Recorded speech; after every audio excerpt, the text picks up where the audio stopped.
Hello everyone, welcome to my channel.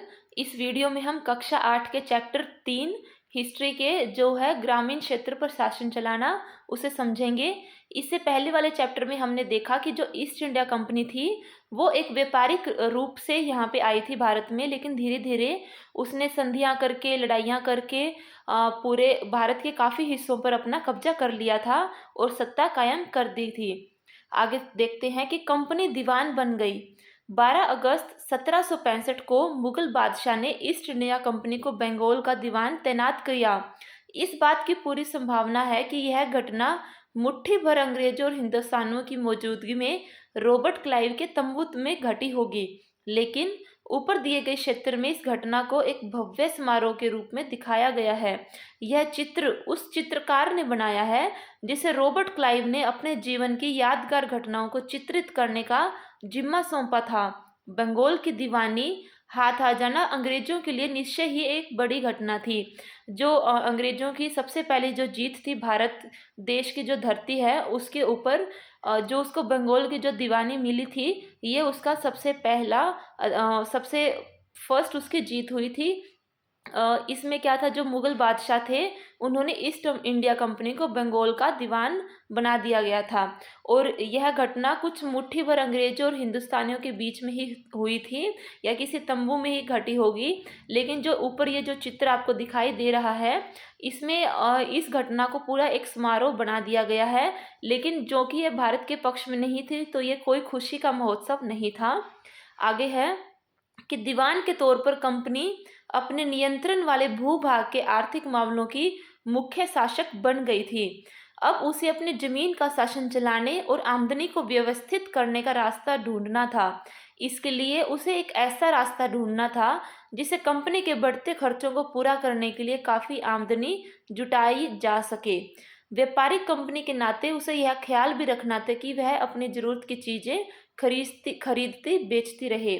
देखिए, अब company जो थी बंगाल की दीवान बन तो चुकी थी, तो लेकिन उसके नियंत्रण में जो भूभाग एरिया आने वाला था, जो ज्योग्राफिकल एरिया आने वाला था, उससे उसकी जो कंपनी का जो खर्चे थे उनको भी पूरा करना था और जो आर्थिक मामले थे उनको देखना था कि वो कैसे वहाँ से पैसे जुटा सकती है। देखिए, आगे चलते हैं कि समय के साथ कंपनी को यह भी समझ में आने लगा कि उसे सावधानी के साथ आगे बढ़ना होगा। बाहरी ताकत होने की वजह से उसे उन लोगों को भी शांत रखना था जो गांव देहात में पहले शासन चला चुके थे और जिनके पास अभी भी काफ़ी ताकत और सम्मान था। ऐसे जो लोग स्थानीय सत्ता में रह चुके थे उन्हें नियंत्रण करना तो जरूरी था, लेकिन उन्हें ख़त्म नहीं किया जा सकता था। देखिए, जब उन्हें बंगाल की जो नवाबी मिल गई थी उसके बाद कंपनी को लगा कि उनको बहुत ही सावधानी के साथ आगे बढ़ना होगा, क्योंकि वो बाहर की ताकत थी और जो वहाँ के जो लोकल आदमी थे जो गांव देहात में पहले शासन कर चुके थे उनके पास अभी भी ताकत थी और उनका लोग सम्मान करते थे। वो लोग वहाँ की सत्ता में, वहाँ की पॉलिटिक्स में रह चुके थे और उनको नियंत्रण करना तो जरूरी था, लेकिन उनको मतलब कि हर आदमी को वो ख़त्म नहीं कर सकते थे, उनको मृत्यु नहीं कर सकते थे। यह काम कैसे हो, इस अध्याय में हम देखेंगे कि कंपनी ने ग्रामीण इलाकों को उपनिवेश कैसे बनाया, आय के संसाधन कैसे जुटाए, लोगों के अधिकार किस तरह तय किए और मनमाफिक फसलों की खेती कैसे करवाई। देखिए, इस वीडियो में हम देखेंगे कि कंपनी ने क्या क्या नीतियां करी कि जिससे उनको जो ग्रामीण इलाके थे उनके ऊपर कंप्लीटली उन्होंने अपने अधिकार जमा लिए और वहाँ से पैसे निकलवाए। आगे है कि कंपनी की आमदनी। कंपनी दीवान तो बन गई थी लेकिन अभी भी खुद को एक व्यापारी ही मानती थी। कंपनी भारी भरकम लगान तो चाहती थी, लेकिन उसके आकलन और वसूली की कोई नियमित व्यवस्था करने में हिचकिचा रही थी। उसकी कोशिश यही थी कि वह ज़्यादा से ज़्यादा राजस्व हासिल करे और कम से कम कीमत पर बढ़िया सूती और रेशमी कपड़ा खरीदे। इसी कारण 5 साल के भीतर बंगाल की कंपनी द्वारा खरीदी जाने वाली चीज़ों का कुल मूल्य दोगुना हो चुका था। 1865 से पहले कंपनी ब्रिटेन से सोने चांदी का आयात करती थी और इन चीज़ों के बदले सामान खरीदती थी। अब बंगाल में इकट्ठा होने वाले पैसे से ही निर्यात के लिए चीज़ें खरीदी जा सकती थी। देखिए, जब कंपनी दीवान बन गई, लेकिन वह खुद को फिर भी व्यापारी ही मानती थी और वो जो कंपनी थी वो भारी भारी लगाम भी चाहती थी और लेकिन उसकी जो व्यवस्था थी उसको करने में वो हिचकिचा रही थी। उसकी कोशिश यही थी कि वो ज़्यादा से ज़्यादा कर वसूल कर ले और कम से कम कीमत पर बढ़िया सूती और रेशमी कपड़ा खरीदे। इसके लिए 5 साल के अंदर ही बंगाल में जो कंपनी द्वारा जो खरीदी जाने वाली जो चीज़ें थी उनका कुल मूल्य दोगुना हो चुका था। 1865 से जो पहले कंपनी थी जो ब्रिटेन से आई थी वो सोने और चांदी का आयात करती थी और इन चीज़ों के बदले सामान खरीदती थी। लेकिन अब बंगाल में ही इकट्ठे होने वाले से पैसे से ही, क्योंकि अब वो बंगाल की दीवान बन चुकी थी, तो सारी जो निर्यात की जो चीज़ें हैं वो उन्हीं पैसों से खरीद लेती थी। जल्द ही यह जाहिर हो गया कि बंगाल की अर्थव्यवस्था एक गहरे संकट में फंसती जा रही है। कारीगर गांव छोड़कर भाग रहे थे क्योंकि उन्हें बहुत कम कीमत पर अपनी चीजें कंपनी को जबरन बेचनी पड़ती थी। किसान अपना लगान नहीं चुका पा रहे थे, कारीगरों का उत्पादन गिर रहा था और खेती चौपट होने की दिशा में बढ़ रही थी। देखिए, जल्द ही जो बंगाल की अर्थव्यवस्था थी वो काफ़ी डगमगा गई थी, काफ़ी संकट में आ गई थी।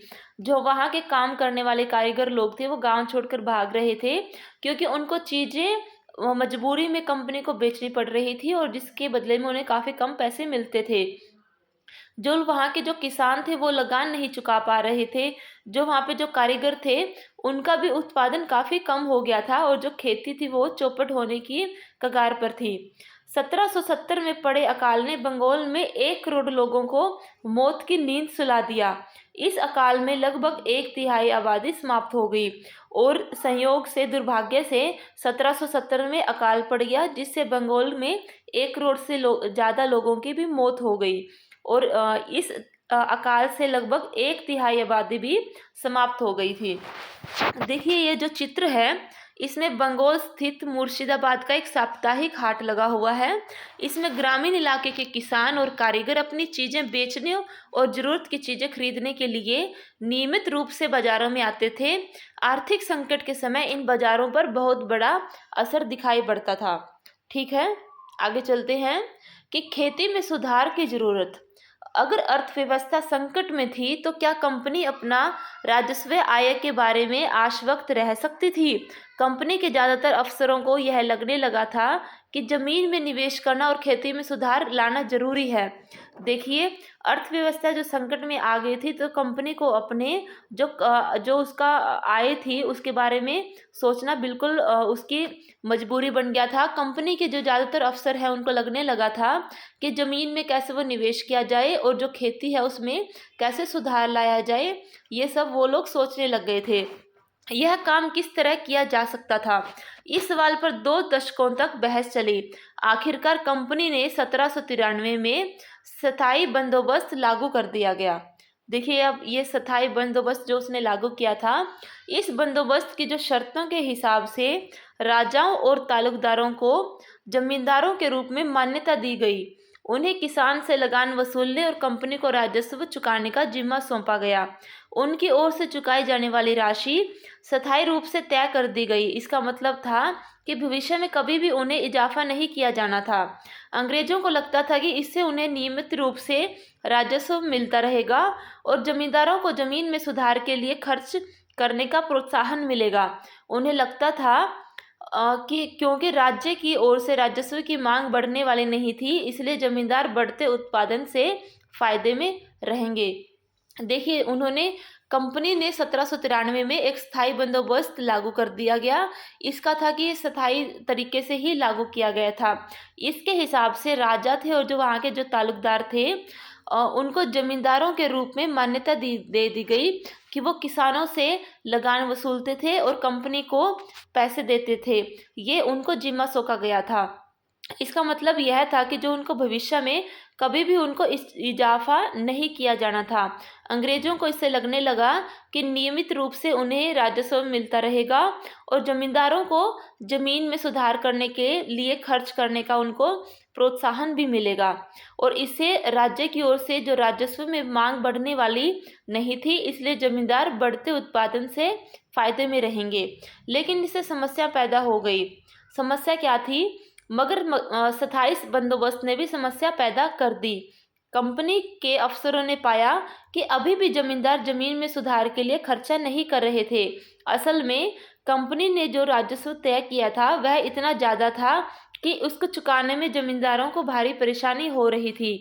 जो जमींदार राजस्व चुकाने में विफल हो जाता था उसकी जमींदारी छीन ली जाती थी।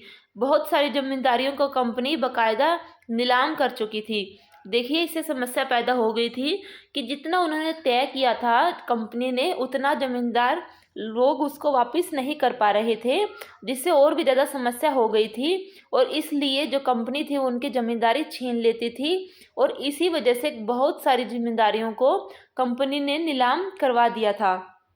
19वीं सदी के पहले दशक तक हालत बदल चुके थे। बाजार में कीमतें बढ़ी और धीरे धीरे खेती का विस्तार होने लगा। इससे जमींदारों की आमदनी में तो सुधार आया, लेकिन कंपनी को कोई फायदा नहीं हुआ, क्योंकि कंपनी तो हमेशा के लिए राजस्व तय कर चुकी थी। अब वह राजस्व में वृद्धि नहीं ला सकती थी। देखिए, 19वीं सदी के जो पहले दशक थे उसमें थोड़े से हालात बदल चुके थे कि बाज़ारों में जो कीमतें थी सामान की वो बढ़ चुकी थी और धीरे धीरे खेती का भी विस्तार होने लगा था। लेकिन जो जमींदारों की आमदनी में थोड़ा सा सुधार आ गया था क्योंकि कीमतें बढ़ गई थी, लेकिन कंपनी को कोई ज़्यादा फ़ायदा नहीं हुआ, क्योंकि कंपनी ने जो ये स्थायी बंदोबस्त लागू किया था उससे जो राजस्व वो हमेशा के लिए वो तय कर चुकी थी और उसी कारण अब वो राजस्व में वृद्धि नहीं कर सकती थी। लेकिन जमींदारों को अभी भी जमीन में बेहतरी में कोई दिलचस्पी नहीं थी। उनमें से कुछ तो बंदोबस्त के शुरुआती सालों में ही अपने जमीन गंवा चुके थे। जो बचे रह गए थे अब उन्हें भी बड़ी बिना परेशानी और निवेश का खतरा उठाई आमदनी की उम्मीद दिखाई दे रही थी। देखिए, ज़्यादातर काफ़ी ज़मींदार थे वो शुरू में ही अपनी ज़मीन को गंवा चुके थे, उनकी ज़मीनें नीलाम हो चुकी थी और जो बचे रह गए थे वो भी बिना परेशानी या निवेश का खतरा उठाए आमदनी की उम्मीद दिखाई दे रही थी। अब तक ज़मींदार किसानों को ज़मीन देकर उनसे लगान वसूल सकते थे, उन्हें ज़मीन में सुधार की परवाह नहीं थी। आगे है, दूसरी तरफ गांवों में किसानों को यह व्यवस्था बहुत दमनकारी दिखाई दी। किसान को जो लगान चुकाना था वह बहुत ज़्यादा था और ज़मीन पर उसका अधिकार सुरक्षित नहीं था। लगान चुकाने के लिए अक्सर महाजन से कर्जा लेना पड़ता था। अगर वह लगान नहीं चुका पाता था तो उससे पुश्तैनी ज़मीन से बेदखल कर दिया जाता था। देखिए, जो किसान थे उनको यह जो स्थायी व्यवस्था थी वो बहुत ही दमनकारी लगती थी, क्योंकि जो किसान थे वो जो लगान चुकाते थे वो बहुत ही ज़्यादा था और उनकी ज़मीन पर उनका जो अधिकार था वो सुरक्षित नहीं था, क्योंकि जो लगान चुकाने के लिए जो उनको कर्ज लेना पड़ता था, अगर वो कर्ज या वो लगान नहीं चुका पाते थे तो उनको उनकी पुश्तैनी ज़मीन से बेदखल कर दिया जाता था। आगे है, एक नई व्यवस्था। 19वीं सदी के शुरुआत में ही कंपनी के बहुत सारे अधिकारियों को इस बात का यकीन हो चुका था कि राजस्व बंदोबस्त में दोबारा बदलाव लाना जरूरी है। यह कंपनी को शासन और व्यापार के अपने खर्च चलाने के लिए और पैसों की जरूरत हो तो स्थायी रूप से राजस्व तय करके काम कैसे चला सकती है। देखिए, 19वीं सदी के शुरुआत में कंपनी के जो अधिकारियों को लगने लगा था कि जो उन्होंने वो जो स्थायी बंदोबस्त चलाया था उसमें अभी सुधारों का ज़रूरत है, आवश्यकता है, और कंपनी को शासन और व्यापार के लिए जो खर्चे चलाने थे उसके लिए पैसों की भी ज़रूरत पड़ती थी, तो उनको बदलाव लाना बहुत ही ज़रूरी लग गया था। बंगाल प्रेसिडेंसी के उत्तर पश्चिमी प्रांतों, इस इलाके का ज़्यादातर हिस्सा अब उत्तर प्रदेश में है। बंगाल प्रेसिडेंसी के उत्तर पश्चिमी प्रांतों के लिए होल्ट मैकेंजी नामक अंग्रेज ने एक नई व्यवस्था तैयार की, जैसे 1822 में लागू किया गया। मैकेंजी को विश्वास था कि उत्तर भारतीय समाज में गांव एक महत्वपूर्ण सामाजिक संस्था है और उसको बचाए रखना चाहिए। उसके आदेश पर कलेक्टरों ने गांव-गांव का दौरा किया, जमीन की जांच की, खेतों को मापा और विभिन्न समूहों के रीति रिवाज को दर्ज किया।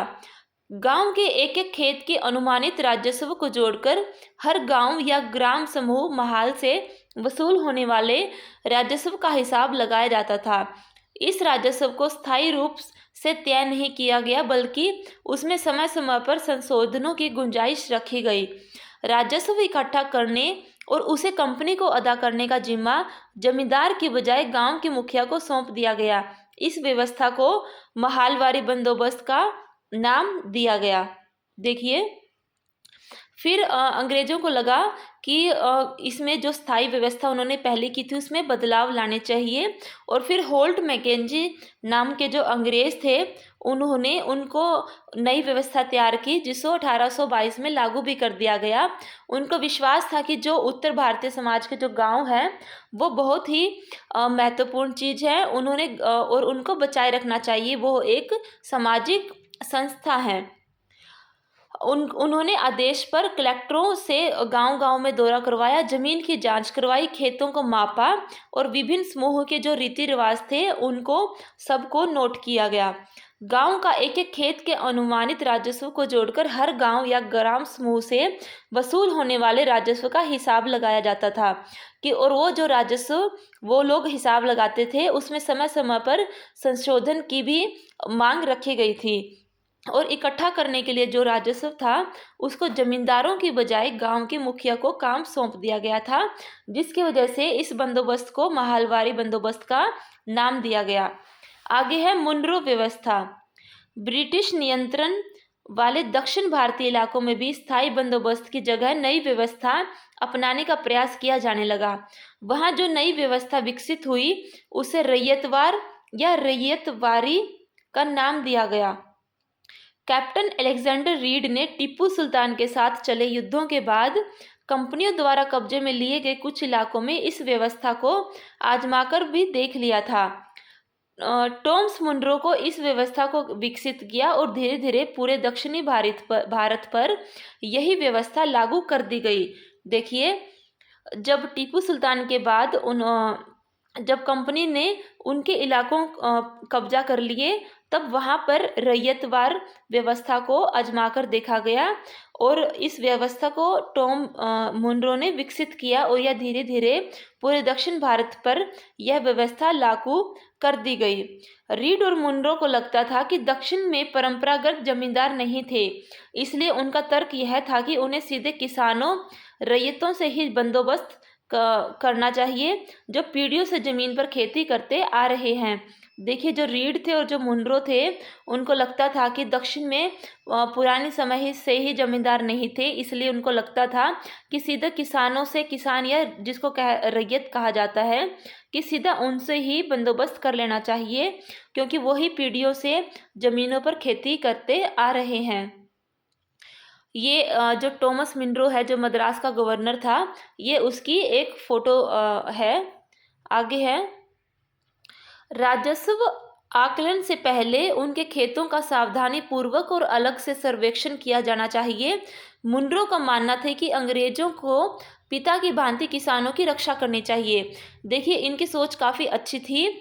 वो कहते कि जो राजस्व है उसको उसके एक जो उसको पहले फिक्स करने से पहले उसको खेतों को सावधानी पूर्वक देख लेना चाहिए, उनका सर्वेक्षण किया जाना चाहिए, क्योंकि जो उनको लगता था कि जो अंग्रेज है उनको पिता की भांति ही किसानों की रक्षा करनी चाहिए, क्योंकि किसान एक बहुत ही महत्वपूर्ण हिस्सा है समाज का, और वो उनका काफ़ी योगदान है। आगे है, सब कुछ ठीक नहीं था। इसका क्या मतलब है? नई व्यवस्थाएं लागू होने के बाद महज कुछ साल के भीतर उनमें समस्याएं दिखाई देने लगी। जमीन से होने वाली आमदनी बढ़ाने के चक्कर में राजस्व अधिकारियों ने बहुत ज़्यादा राजस्व तय कर दिया था। किसान राजस्व चुका नहीं पा रहे थे, रैयत गांवों से भाग रहे थे, बहुत सारे क्षेत्रों में गांव वीरान हो गए थे। आशावादी अफसरों को उम्मीद थी कि नई व्यवस्था किसानों को संपन्न उद्यमशील किसान बना देगी, लेकिन ऐसा नहीं हुआ। देखिए, जो नई व्यवस्थाएं लागू हो रही थी वो कुछ साल के भीतर ही उनमें भी समस्याएं दिखाई देने लगी। जो ज़मीन से होने वाली जो आमदनी बढ़ाने के चक्कर में जो वहाँ के जो अधिकारी थे उन्होंने जो राजस्व तय किया था वो बहुत ज़्यादा कर दिया था, और किसान उनको चुका नहीं पा रहे थे। जो वहाँ के रैयत थे वो गाँव से भाग रहे थे, और बहुत सारे जो क्षेत्र थे वो गाँव के वो वीरान हो गए थे। आगे है कि यूरोप के लिए फसलें, अंग्रेजों ने यह भी महसूस किया कि ग्रामीण इलाके न केवल राजस्व प्रदान कर सकते हैं बल्कि वहाँ यूरोप की ज़रूरतों के हिसाब से ही सही फसलें भी पैदा की जा सकती हैं। 18वीं सदी के आखिर तक कंपनी ने अफीम और नील की खेती पर पूरा जोर लगा दिया था। इसके बाद लगभग 150 साल तक अंग्रेज देश के विभिन्न भागों में किसी न किसी फसल के लिए किसानों को मजबूर करते रहे। बंगाल में पटसन, असम में चाय, संयुक्त प्रांत वर्तमान में गन्ना, पंजाब में गेहूं, महाराष्ट्र व पंजाब में कपास, मद्रास में चावल। देखिए, अंग्रेजों को महसूस होने लगा कि जो वहाँ के ग्रामीण इलाके हैं वो ना तो सिर्फ राजस्व प्रदान करने के अलावा जो यूरोप की जो ज़रूरतें हैं, वहाँ की जो फसलें हैं वो भी वहाँ पे पैदा की जा सकती हैं। और 18वीं शताब्दी के आखिर तक कंपनी ने अफीम और नील की खेती पर पूरा जोर दे दिया था और इसके बाद 150 सालों तक अंग्रेज ने देश के अलग अलग हिस्सों में फसल के लिए किसानों को मजदूर करते रहे। उन्होंने बंगाल में पटसन की खेती, असम में चाय, उत्तर प्रदेश में गन्ना, पंजाब में गेहूं, महाराष्ट्र व पंजाब में कपास और मद्रास में चावल पर किसानों पर जोर दिया। यह कैसे किया गया? अंग्रेजों ने अपनी ज़रूरतों की फसलों की खेती को फैलाने के लिए कई तरीके अपनाए। आइए इसी तरह की एक फसल उत्पादन की ऐसी ही एक पद्धति को अच्छी तरह समझें। जो तरीके अंग्रेजों ने अपनाए थे उसको हम आगे देखते हैं। क्या रंग का भी कोई इतिहास है? देखिए, चित्र 5 और 6 में सूती कपड़े के छापों को 2 तस्वीरें दी गई हैं। बाईं तरफ चित्र 5 की तस्वीर में भारत में आंध्र प्रदेश के बुनकरों द्वारा बनाए गए कलमकारी छापे दिखाई दे रहे हैं। इस वाली पिक्चर में कलमकारी छापा। और दूसरी तरफ ब्रिटेन के प्रसिद्ध कवि और कलाकार विलियम मॉरिस द्वारा बनाए फूल वाले छापे हैं। दोनों छापों में एक बात समान है, दोनों में ही गहरे नीले रंग का प्रयोग है। देखिए, ये है मॉरिस कॉटन छापा 19वीं इंग्लैंड का। यह हम चलते हैं आगे कि दोनों में गहरे नीले रंग का इस्तेमाल किया गया है। इसे आमतौर पर नील कहा जाता है। क्या आप जानते हैं कि यह रंग किस तरह पैदा किया गया? इन छापों में आपको जो नीला रंग दिखाई दे रहा है वह नील नाम के एक पौधे से निकाला जाता था। इस बात की काफ़ी संभावना है कि 19वीं सदी के ब्रिटेन में मॉरिस के छापों में इस्तेमाल किया गया नील रंग भारत में उगने वाले नील के पौधों से ही तैयार किया होगा। उस समय भारत दुनिया में नील का सबसे बड़ा स्रोत था। देखिए, जो आपने जो फोटोज़ दी है उसमें नीला रंग काफ़ी प्रयोग में लाया गया है। और इसकी जो संभावना यह भी है कि जो ब्रिटेन में जो मॉरिस का जो छापा था, ये जो ऊपर देखा आपने, उसमें जो नीला रंग था वो भारत में उगने वाले नील के पौधे से ही जरूर तैयार किया होगा, क्योंकि उस समय भारत ही दुनिया में नील का सबसे बड़ा स्रोत था। भारतीय नील की मांग क्यों थी? नील का पौधा मुख्य रूप से उष्णकटिबंधीय इलाके में ही उगता है। 13वीं सदी तक इटली, फ्रांस और ब्रिटेन के कपड़ा उत्पादक कपड़े की रंगाई के लिए भारतीय नील का इस्तेमाल कर रहे थे। उस समय भारतीय नील की बहुत थोड़ी मात्रा ही यूरोपीय बाजारों में पहुंचती थी। उसकी कीमत भी बहुत ऊंची रहती थी। इसलिए यूरोपीय कपड़ा उत्पादनों को बैंगनी और नीले रंग बनाने के लिए वोड नामक एक और पौधे पर निर्भर रहना पड़ता था। वोड पौधा शीतोष्ण क्षेत्र में उगता था, इसलिए यूरोप में आसानी से मिल जाता था। उत्तरी इटली, दक्षिणी फ्रांस व जर्मनी और ब्रिटेन के कई हिस्सों में यह पौधा उगता था। नील के साथ प्रतिस्पर्धा से परेशान यूरोप के वोड उत्पादकों ने अपनी सरकारों पर दबाव डाला कि वे नील के आयात पर पाबंदी लगा दें। देखिए, जो नील का पौधा होता है वो उष्णकटिबंधीय इलाके में ही ज़्यादा अच्छी तरह उगता है। और 13वीं सदी तक जो इटली, फ्रांस और जो ब्रिटेन था, वहाँ के जो कपड़ा उत्पादक थे वो कपड़े को रंग करने के लिए भारत के नील का इस्तेमाल कर रहे थे। भारत के जो नील की जो क्वांटिटी थी, मात्रा थी, वो बहुत थोड़ी ही यूरोपीय बाजार में पहुंचती थी और जो पहुंचती थी उसकी कीमत बहुत ही ज़्यादा होती थी। इसलिए जो यूरोप के जो कपड़ा उत्पादक थे उनको बैंगनी और नीले रंग बनाने के लिए वोड नामक एक पौधे पर निर्भर रहना पड़ता था। जो वोड पौधा था वो ठंडे एरिया में पैदा होता था, इसलिए यूरोप में आसानी से मिल जाता था। और उत्तरी इटली, दक्षिणी फ्रांस व जर्मन और ब्रिटेन के कई हिस्सों में भी यह पौधा उगता था। नील के साथ जो इसके कंपटीशन था, प्रतिस्पर्धा थी, उससे परेशान होकर यूरोप के जो वोड उत्पादक थे, उन्होंने अपनी सरकार पर दबाव डाला कि वे नील के आयात पर पाबंदी लगा दें। आगे है, मगर कपड़े को रंगने वाला तो नील को ही पसंद करते थे। नील से बहुत चमकीला, चमकदार नीला रंग मिलता था, जबकि वोड से मिलने वाला रंग बेजान और फीका होता था। 17वीं सदी तक आते आते यूरोपीय कपड़ा उत्पादकों ने नील के आयात पर लगी पाबंदी में ढील देने के लिए अपनी सरकारों को राजी कर लिया। कैरिबियाई द्वीप समूह स्थित सेंट डोमिंगो में फ्रांसीसी, ब्राज़ील में पुर्तगाली, जमैका में ब्रिटिश और वेनेजुएला में स्पेनिश लोग नील की खेती करने लगे। उत्तरी अमेरिका के भी बहुत सारे भागों में नील के बागान सामने आ गए थे। देखिए, बागान क्या होता है? बागान एक विशाल खेत जिसका बागान मालिक बहुत सारे लोगों से जबरन काम करवाता था। कॉफ़ी, गन्ना, तंबाकू, चाय और कपास आदि के विषय में बागानों का जिक्र किया जाता है। देखिए, जो कपड़ा रंगने वाले थे वो नील को ही पसंद करते थे, क्योंकि उससे बहुत चमकदार नीला रंग मिलता था। लेकिन जो वोड का जो पौधा था, उससे रंग जो वो बेजान और फीका होता था। इसलिए 17वीं सदी तक आते आते जो यूरोप के जो कपड़ा उत्पादक थे, उन्होंने अपनी सरकारों से नील के आयात की पाबंदी में ढील करवा दी थी। उन्होंने अपनी सरकारों को राजी कर लिया था। और उसके बाद काफ़ी अलग अलग जगह पर जैसे पुर्तगाल में, फ्रांस में, ब्रिटिश, वेनेजुएला, स्पेनिश लोग सब नील की खेती करने लग गए थे और बहुत सारे भागों में नील के बागान सामने आ गए थे। आगे है कि 18वीं शताब्दी के आखिर तक भारतीय नील की मांग और बढ़ गई। ब्रिटेन में औद्योगिकरण का युग शुरू हो चुका था और उसके पास कपास उत्पादन में भारी इजाफा हुआ। अब कपड़ों की रंगाई की मांग और तेजी से बढ़ने लगी। जब नील की मांग बढ़ी, उसी दौरान वेस्ट इंडीज और अमेरिका से मिलने वाली आपूर्ति अनेकों कारणों से बंद हो गई।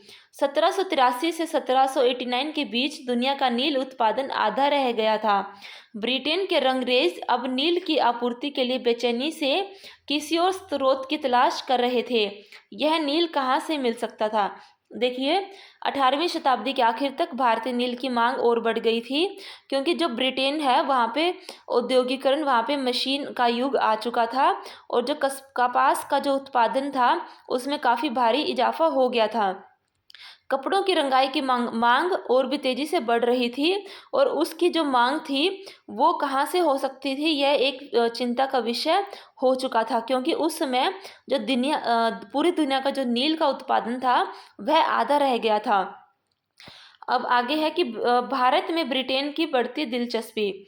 यूरोप में नील की बढ़ती मांग को देखते हुए ईस्ट इंडिया कंपनी भी भारत में नील की खेती बढ़ाने का रास्ता ढूंढने लगी थी।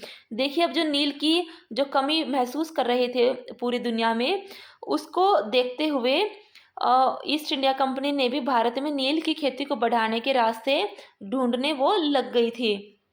आगे है कि 18वीं सदी के आखिरी दशकों से ही बंगाल में नील की खेती तेजी से फैलने लगी थी।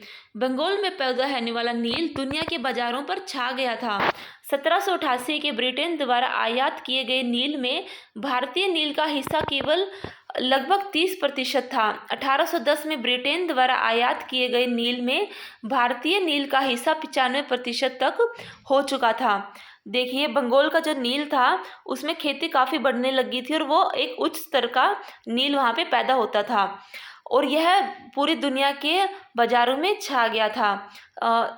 1788 तक जो नील का जो हिस्सा था भारतीय नील का, पूरे विश्व में 30% का आयात होता था और 1810 तक आते आते यह भारतीय नील का जो हिस्सा था वो 95% तक हो चुका था।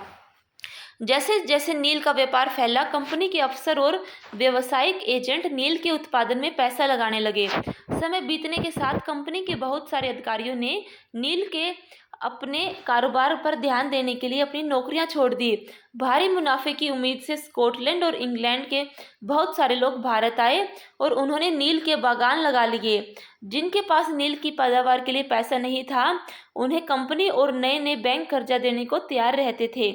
देखिए, जो नील का व्यापार था वो बहुत तेजी से फैल रहा था, जिसकी वजह से जो कंपनी के अफसर थे और जो वहाँ के जो एजेंट थे वो नील के जो उत्पादन में काफ़ी पैसा लगाने लगे थे। समय बीतते बीतते कंपनी के बहुत सारे लोग, बहुत सारे अधिकारी ने अपनी नौकरियां छोड़ दी थी और नील के जो पैदावार थे उस पर ध्यान देने लगे थे। उसके कारोबार पर उन्होंने दिलचस्पी दिखानी काफ़ी शुरू कर दी थी, क्योंकि इससे भारी मुनाफा मिलता था और जिसकी वजह से स्कॉटलैंड और इंग्लैंड के बहुत सारे लोग भारत में आ गए थे और उन्होंने नील के बागान लगा लिए थे।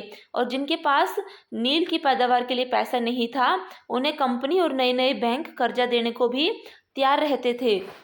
आगे है कि नील की खेती कैसे होती थी। नील की खेती मुख्य दो तरीके से होती थी, निज और रैयती। निज खेती की व्यवस्था में बागान मालिक खुद अपनी जमीन में नील का उत्पादन करते थे।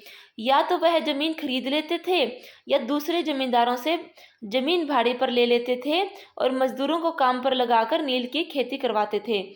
देखिए, नील की खेती या तो खुद करते थे लोग या दूसरे जमींदारों से खुद की ज़मीन पर करते थे या दूसरे जमींदारों की ज़मीन को भाड़े पर ले लेते थे और मजदूरों के द्वारा नील की खेती की जाती थी। निज खेती की समस्याएं। बागान मालिकों को निज खेती का क्षेत्रफल फैलाने में मुश्किल आ रही थी। नील की खेती केवल उपजाऊ जमीन पर की जा सकती थी। ऐसी जमीनों पर आबादी पहले ही बहुत ज़्यादा थी। यहाँ वहाँ छोटे मोटे खेत भी उनके हाथ लग पाते थे। नील की खेती करने के लिए उन्हें बड़े बड़े भूखंडों की जरूरत होती थी। इस तरह की जमीनें उन्हें कहाँ से मिल सकती थी। उन्होंने नील की फैक्ट्री के इर्द गिर्द पट्टे पर जमीन लेने के प्रयास किए और वहाँ के किसानों को हटवा दिया। इससे टकराव और तनाव पैदा हो जाता था। देखिए, जो निज खेती की जो समस्याएं थी वो ये थी कि उनको अपने जो बागान मालिक थे, उनको निज खेती का जो क्षेत्रफल था उसको बढ़ाने फैलाने में काफ़ी मुश्किलें आ रही थी। उनको सिर्फ उपजाऊ ज़मीन पर ही यह खेती की जा सकती थी, लेकिन ऐसी ज़मीनों पर आबादी पहले ही बहुत ज़्यादा थी और यहाँ वहाँ जो छोटे मोटे भी जो उनको खेत उनके हाथ लग पाते थे, वो उनको हथिया लेते थे।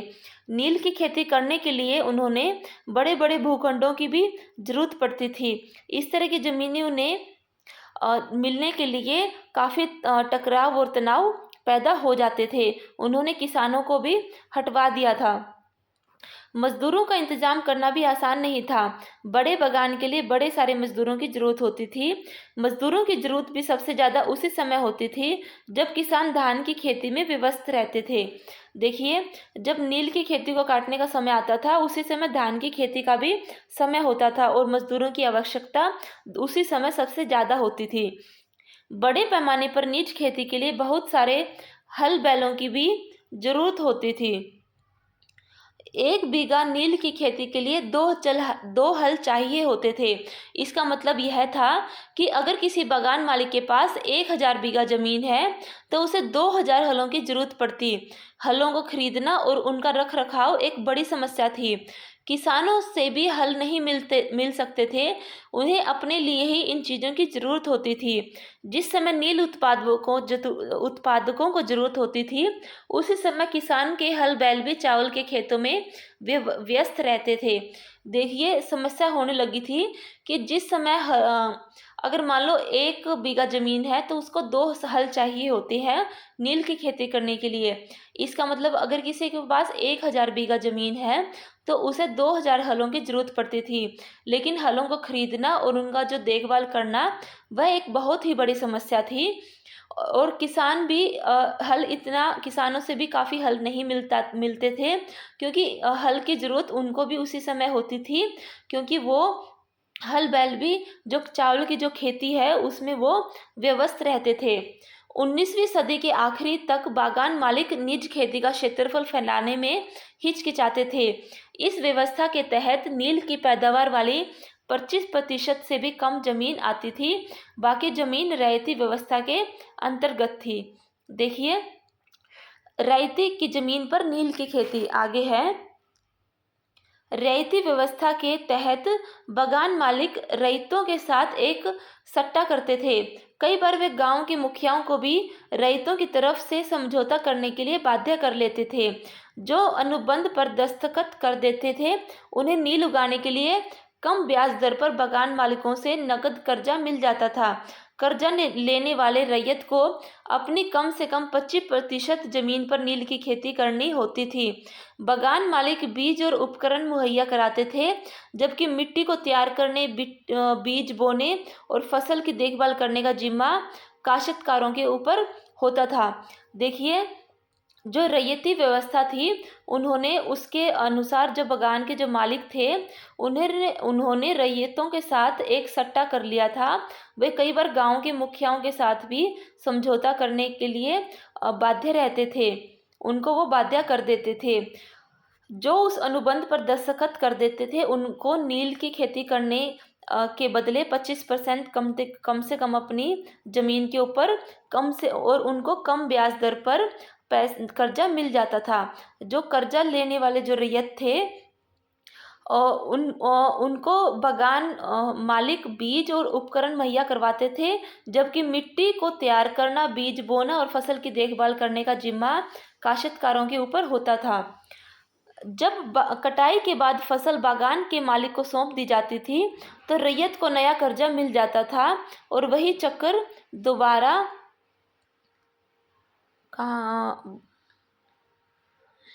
शुरू हो जाता था। जो किसान पहले इन कर्जों से बहुत आकर्षित थे, उन्हें जल्द ही समझ आ गया था कि यह व्यवस्था कितनी कठोर है। उन्हें नील की जो कीमत मिलती थी वह बहुत कम थी और कर्जों का सिलसिला कभी ख़त्म ही नहीं होता था। देखिए, जो धीरे धीरे वहाँ के जो लोग थे उनको समझ आने लग गया था कि ये जो नील की खेती वो करते हैं उसके बदले उन्हें बहुत ज़्यादा कम कीमत मिलती है और जो कर्ज है उसका वो सिलसिला कभी ख़त्म नहीं हो रहा था। ये जो चीज़ें पहले उन्हें आकर्षित करती थी, उन्हें जल्द ही वो समझ आ गया था कि ये व्यवस्था कितनी कठोर है। समस्याएं और भी थी। बागान मालिक चाहते थे कि किसान अपने सबसे बढ़िया खेतों में ही नील की खेती करें, लेकिन नील के साथ परेशानी यह थी कि उसकी जड़ें बहुत गहरी होती थी और वह मिट्टी की सारी ताकत खींच लेती थी। नील की कटाई के बाद वहाँ धान की खेती नहीं की जा सकती थी। देखिए, समस्या इसके साथ यह भी थी कि जो मालिक चाहते थे कि किसान सबसे बढ़िया खेतों में ही नील की खेती करे, लेकिन अगर नील एक बार उगा देते थे तो उनकी जड़ें बहुत गहरी होती थी और वो मिट्टी की सारी ताकत खींच लेते थे। उसके बाद वहाँ पे धान की खेती नहीं की जा सकती थी। देखिए, ऊपर कुछ चित्र है, इनको हम समझते हैं कि चित्र 8 इसमें है कि 19वीं सदी के शुरुआत में बंगाल के मजदूर नील की खेती करते हुए, इसमें वो नील की खेती करते हुए दिखा रहे हैं। भारत में नील के पौधों की कटाई अधिकांश पुरुष ही करते थे। इस चित्र 9 में है कि खेतों से फैक्ट्री में लाए जा रहे नील के पौधों के गट्ठर। आगे है, नील का उत्पादन कैसे होता था। चित्र 10 नील के खेतों के पास स्थित नील का एक कारखाना, विलियम सिम्पसन का चित्र 1863। देखिए, नील गांव आमतौर पर बागान मालिकों की फैक्ट्रियों के आसपास ही होते थे। कटाई के बाद नील के पौधे को कारखाने में स्थित वेट्स जिसे होद में पहुंचा दिया जाता था। रंग बनाने के लिए 3 या 4 कुंडों की जरूरत पड़ती थी। प्रत्येक होद का अलग काम था। नील के पौधों से पत्तियों को तोड़कर पहले एक कुंड में गर्म पानी में कई घंटों तक डुबोया जाता था। इस होद को किण्वन या स्टीपर कुंड कहा जाता था। जब पौधे किण्वित हो जाते थे तो द्रव्य में बुलबुले उठने लगते थे। अब यह सड़ी हुई पत्तियों को निकाल दिया जाता था और द्रव्य को एक और होद में छान दिया जाता था। दूसरे होद पहले होद के ठीक नीचे होता था। आगे है, दूसरे होद में इस घोल को लगातार हिलाया जाता था और पैडलों से खंगाला जाता था। जब यह द्रव्य हरा और उसके बाद नीला हो जाता था तो होद में चूने का पानी डाला जाता था। धीरे धीरे नील की पपड़ियां नीचे जम जाती थी और ऊपर साफ द्रव्य निकल आता था। द्रव्य को छानकर अलग कर लिया जाता था और नीचे जमी नील की गाद, नील की लुगदी को दूसरे कुंड में डाल दिया जाता था। इसके बाद उसे निचोड़कर बिक्री के लिए सुखा दिया जाता था। बिक्री के लिए चित्र 13 में क्या है, बिक्री के लिए नील तैयार है। यहाँ आप उत्पादन की आखिरी अवस्था को देख सकते हैं। दबाकर सांचों में डाल दी गई नील की लुगदी को काटकर मजदूर उन पर मोहर लगा रहे हैं। पीछे वाले हिस्से में एक मजदूर इन टुकड़ों को सुखाने के लिए ले जा रहा है। आगे है चित्र 11, नील के पौध का होद तक औरतें ही ढोकर लाती थी। चित्र 12, होद में घोल हिलाने वाला। यह खड़ा नील मजदूर होद में पड़े घोल को हिलाने के लिए इस्तेमाल होने वाला पैडल लिए खड़ा है। इन मजदूरों को 8 घंटे से भी ज़्यादा समय तक कमर तक भरे नील के घोल में खड़े रहना पड़ता था। आगे है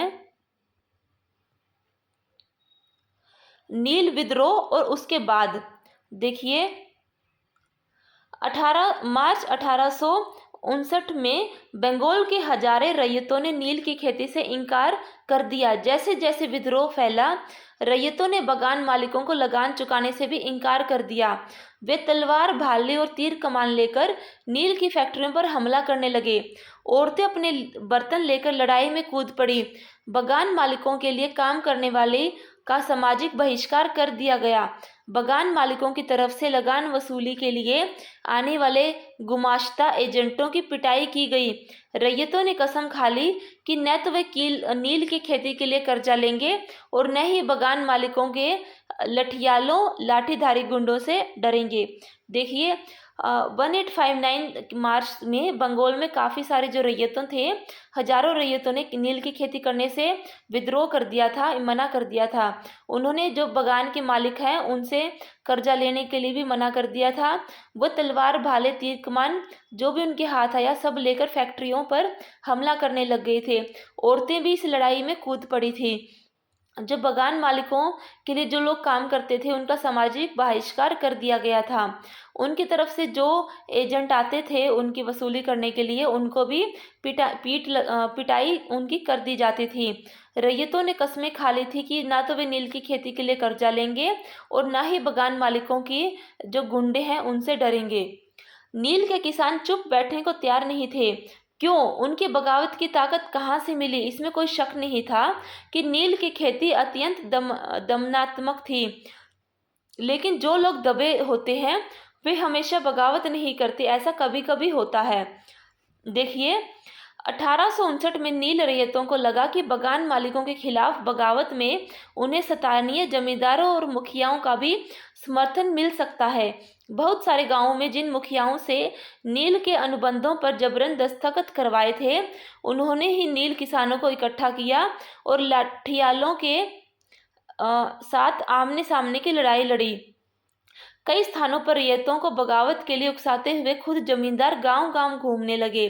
जमींदार इस बात से परेशान थे कि बगान मालिकों की ताकत बढ़ती जा रही थी और बगान मालिक जबरन लंबे समय के लिए उनसे जमीन ले लेते थे। देखिए जिन मुखियाओं ने और जिन जमींदारों ने पहले जबरन उनके दस्तखत किए थे वही अब नील किसानों को इकट्ठा करने लगे थे और लड़ाई वो आमने सामने लठियालों के साथ करने लगे थे। जहाँ पर ये जो जमींदार थे वो गांव-गांव घूमकर रैयतों को बगावत करने के लिए उकसा रहे थे। जमींदारों को लगने लगा था कि जो बगान के मालिक हैं उनकी ताकत बढ़ रही है और वो जबरदस्ती से लंबे समय के लिए उनकी ज़मीन उनसे ले लेते थे। नील के किसानों को भी ये लग रहा था कि अंग्रेजी सरकार भी संघर्ष में उनका साथ देगी। 1857 की बगावत के बाद ब्रिटिश सरकार एक और व्यापक विद्रोह के खतरे से डरी हुई थी।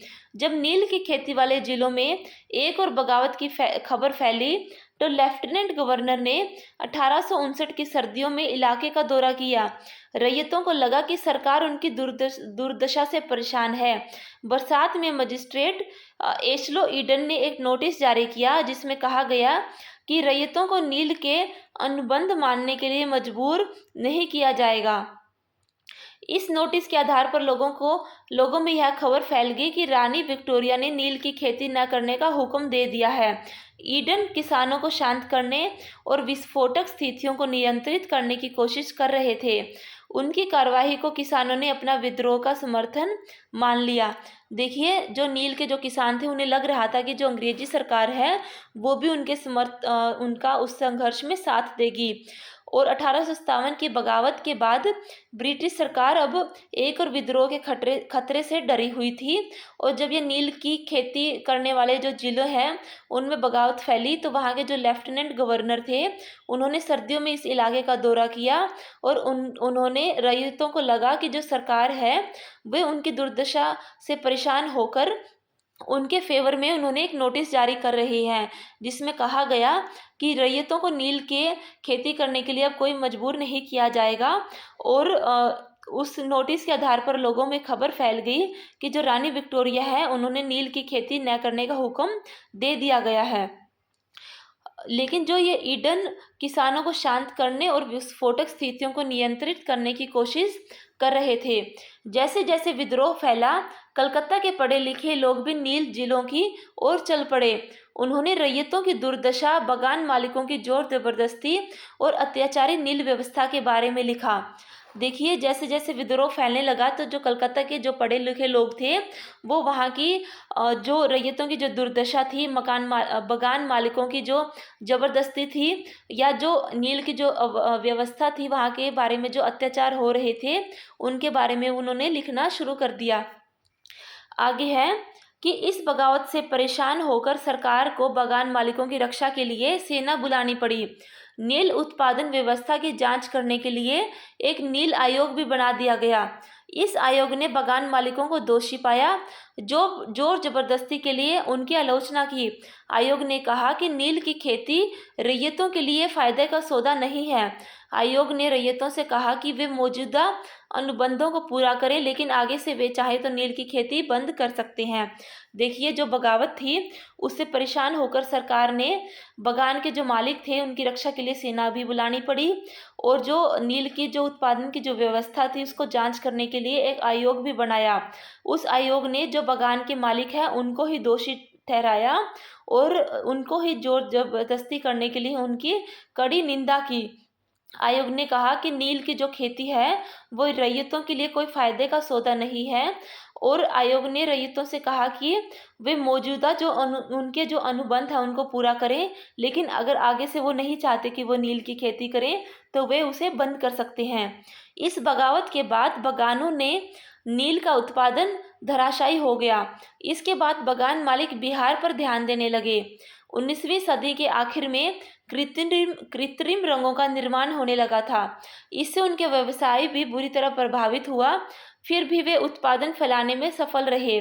जब महात्मा गांधी दक्षिण अफ्रीका से लौटे तो बिहार के एक किसान ने उन्हें चंपारण आकर नील किसानों की दुर्दशा को देखने का न्योता दिया।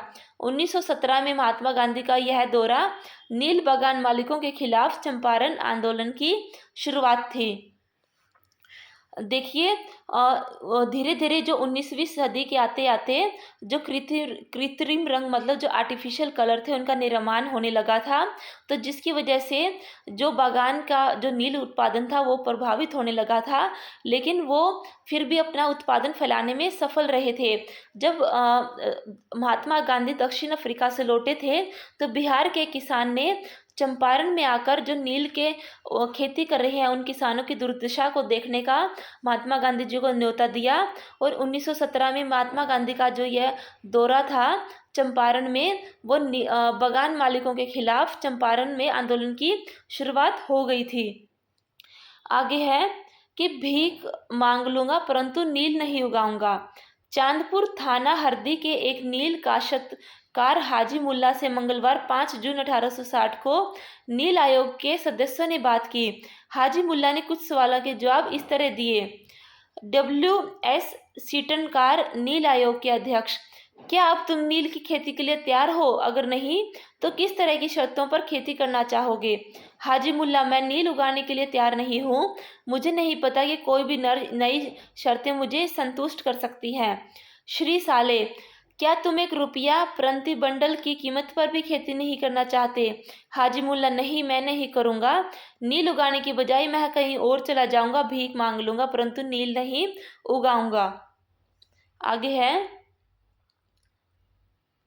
वेस्ट इंडीज में नील उत्पादन। 18वीं सदी की शुरुआत में एक फ्रांसीसी मिशनरी जो बैप्टिस्ट लबात ने कैरिबियाई द्वीपों का दौरा किया और इस इलाके के बारे में विस्तार से लिखा। यह तस्वीर लिबाद की एक पुस्तक से ली गई है। इस तस्वीर में यहाँ के फ्रांसीसी बागानों में नील उत्पादन के सारे चरणों का दर्शाया गया है। बाएं सिर पर आप देख सकते हैं कि गुलाम मजदूर नील के पौधों को सेटलर बोट में डाल रहे हैं। एक और मजदूर एक मशीनरी चरखी से घोल को घुमा रहा है। दो मजदूर नील की लुगदी को बोरों में भरकर सुखाने के लिए ले जा रहे हैं। अगले हिस्सों में दो मजदूर नील की लुगदी को मिलाकर सांचों में डालने के लिए तैयार कर रहे हैं। तस्वीर के बीचों बीच बगान मालिक ऊंची जगह खड़े होकर सारे गुलामों पर नज़र रख रहा है। आई होप कि आपको मेरा ये वीडियो अच्छा लगा होगा। प्लीज़ मेरे दूसरे वीडियोस भी देखें और प्लीज़ लाइक करें, शेयर करें and subscribe my channel. Thank you for watching the video. Please subscribe करें और शेयर ज़रूर करें।